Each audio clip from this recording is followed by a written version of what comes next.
Welcome students. Today we move to past continuous tense. बीते हुए समय में जब कोई कार्य चल रहा होता है या चल रहा था, कार्य में प्रगति रहती है, प्रोग्रेस रहती है, तो उन सेंटेंसेस को हम पास्ट कंटिन्यूअस कहते हैं। जैसे वो जा रहा था, वो खा रहा था, वो लिख रहा था, वो पढ़ रहा था, वे खेल रहे थे। तो क्या होता है इसमें? Was going, was playing, were playing, was writing, were writing, was singing, were singing, they were singing a song, she was singing a song, I was teaching you English, the students were making a noise in the class, the players were playing, the boy was playing। तो singular number के साथ was और plural number के साथ were, second person में you के साथ were आता है। अब यहाँ पर देख रहे हैं आप, change the following sentences as directed in brackets. Bracket में जो पूछा गया है उसके अनुसार इस वाक्य को चेंज करो। एक्सरसाइज नंबर 9 जो है वो पास्ट कॉन्टिन्यूअस पर बेस्ड है। सेंटेंस है Sarita was playing on harmonium. Sarita harmonium बजा रही थी। इसका नेगेटिव बनाना है। देखिए इसमें हेल्पिंग वर्ब आई है वाज, और मुख्य जो मेन वर्ब है, फाइनाइट वर्ब है, वो प्ले है। प्ले में क्या लगा है? आईएनजी। तो हम दो वर्बों के बीच में, यानी जो क्या है, हेल्पिंग वर्ब है, वर्ब बी, उसके बाद नॉट लगाते हैं। वाज प्लेइंग के बीच में नॉट लगाओगे तो नेगेटिव बन जाएगा। तो क्या बना सेंटेंस? सेंटेंस क्या बनेगा? Sarita was not playing on harmonium. Sarita was not playing was not playing on harmonium. जो दिया है फिर उसको भर देंगे, बाकी को लिख देंगे। सेकंड में देखिए interrogative, your sister was writing a letter. Your sister was writing a letter. अब इसका इंटरोगेटिव बनाना है। देखिए आपकी बहन एक पत्र लिख रही थी, और इंटरोगेटिव बनाएंगे तो क्या बनेगा? क्या आपकी बहन एक पत्र लिख रही थी? तो वो क्या की अंग्रेजी क्या होगी? ये हेल्पिंग वर्ब वाज होगी। इस वाज को उठाओ और योर सिस्टर के आगे रख दो, तो क्या बनेगा? वाज। अब आएगा subject, your sister, was your sister writing a letter. Last और मार्क ऑफ इंटरोगेटिव। अगर हम कहते हैं तुम्हारी बहन किसको पत्र लिख रही थी, तो क्या हो जाएगा? वाज के आगे हुम लग जाएगा।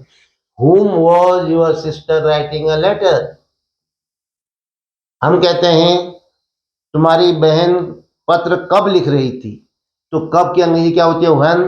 तो व्हेन को हम वाज से पहले लिख देंगे। When was your sister writing a letter. WH word से बनाना। Yes, the peon was not ringing the bell. Negative sentence है। The peon was not ringing the bell. Affirmative बनाओ। अफर्मेटिव का मतलब साधारण कथन, सकारात्मक वाक्य। तो क्या हो जाएगा इसमें? नॉट हट जाएगा, बाकी वही रहेगा कि पियोन जो था घंटी बजा रहा था। ये अफर्मेटिव हो जाएगा। तो क्या बना? द पियोन, क्या लिखोगे? पियोन अपनी जगह पर रहेगा। वॉज एक व्यक्ति है तो वॉज आया, दिया ही है उसने। नॉट रिंगिंग में नॉट को हटा देंगे। नॉट को हटा दिया तो क्या बचा? Was ringing, was ringing the bell. ये सब आ जाएगा फिर तब लास्ट में। Next, were they smoking yesterday. क्या वे कल धूम्रपान कर रहे थे? ऐसा वाक्य है, इंटेरोगेटिव है। इस इंटेरोगेटिव सेंटेंस को क्या बनाना है? अफर्मेटिव। अफर्मेटिव मीन्स स्वीकारात्मक। हाँ, तो क्या बना? वे कल धूम्रपान कर रहे थे। हाँ, वे कल धूम्रपान कर रहे थे, ये आशय हुआ इसका। लेकिन हम चेंज कर रहे हैं तो हम अपने मन से शब्द नहीं जोड़ेंगे, तो इसलिए हम इसी को चेंज करेंगे। तो दे आ जाएगा पहले, वेयर इसके बाद आएगा, फिर स्मोकिंग, फिर यस्टरडे, और मार्क और इंटरोगेशन हट जाएगा। यानी जो वेयर था जिसकी वजह से ये क्वेश्चन मार्क आया था, जिसका अर्थ क्या हो रहा था, इसको अपने स्थान पर लिखेंगे, यानी सब्जेक्ट के बाद लिखेंगे। तो क्या बनेगा, क्या बनेगा बताइए। सब्जेक्ट को पहले लिख देंगे और अब जो हेल्पिंग वर्ब जो आगे ले गए थे उसको ले आएंगे। They were smoking, they were smoking yesterday. क्या बन गया ये, अफर्मेटिव बन गया। Next, who was writing a letter, कौन पत्र लिख रहा था, इसका आंसर दो, इसका आंसर क्या होगा, कोई भी नाम लिख सकते हो। तो I was writing a letter, you are writing a letter, she was writing a letter, my friend was writing a letter, Mohan was writing a letter. तो ये आंसर जो कहता है, तो आंसर में क्या लिखोगे, कुछ भी लिख लो। आपने कहा साहब आई लिख देते हैं, तो आई के साथ क्या आता है, was. I was writing a letter, ये इसका आंसर हो गया। I was writing a letter. She was writing a letter. They were writing a letter. We were writing a letter. Ram was writing a letter. Mohan was writing a letter. Sheila was writing a letter. Next, she was not calling him yesterday. वह उसे कल नहीं बुला रही थी। Was not calling negative sentence है, तो इसका क्या बनाना है, अफर्मेटिव। हाँ वह उसे कल बुला रही थी, भले हम हाँ को लिखेंगे नहीं, लेकिन अफर्मेटिव का मतलब होता है वाक्य के यस में।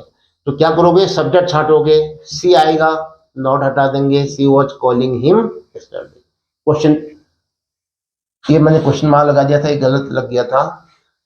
ये तब लगता है जब वॉज पहले होगा, was she calling him yesterday, ये होना चाहिए था। चलो नेगेटिव ही रहने दो, नेगेटिव को हमने अफर्मेटिव बनाना है, तो नॉट को हटाओ। क्या बना बताइए, सी वॉज कॉलिंग, क्या क्या हमने नॉट हटा दिया, him yesterday. Next, the painter was painting the house, painter मकान को पेंट कर रहा था।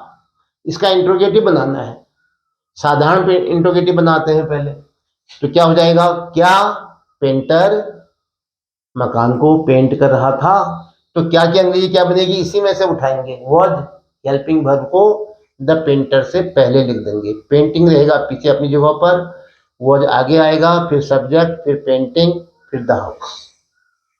तो क्या बना, क्या क्या आपने इंट्रोगेटिव बनाने के लिए वॉज को पहले लिख दिया, वॉज, और अब लिखोगे सब्जेक्ट द पेंटर।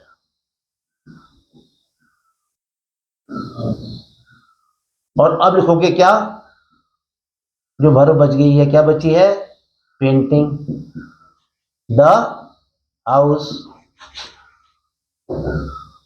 और आखिर में आप क्वेश्चन मार्क लगाएंगे, इसके बिना वाक्य गलत माना जाएगा। Was the painter painting the house, ये इंट्रोगेटिव बना। Next, was the sun setting in the west, क्या सूर्य पश्चिम में छिप रहा था। Answer in affirmative,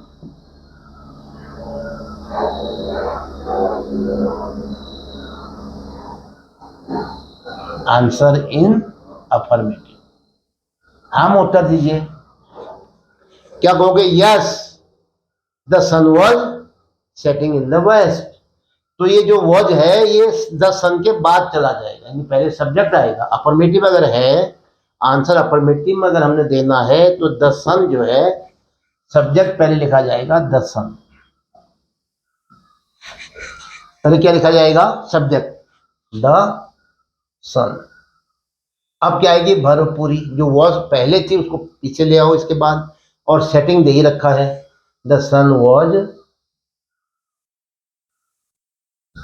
setting in the west, और जो क्वेश्चन मार्क था वो हट जाएगा, फुल स्टॉप आ जाएगा। तो ये थे change the following sentences as directed, based on past continuous tense. इसके साथ ये वीडियो समाप्त होता है। जय हिंद।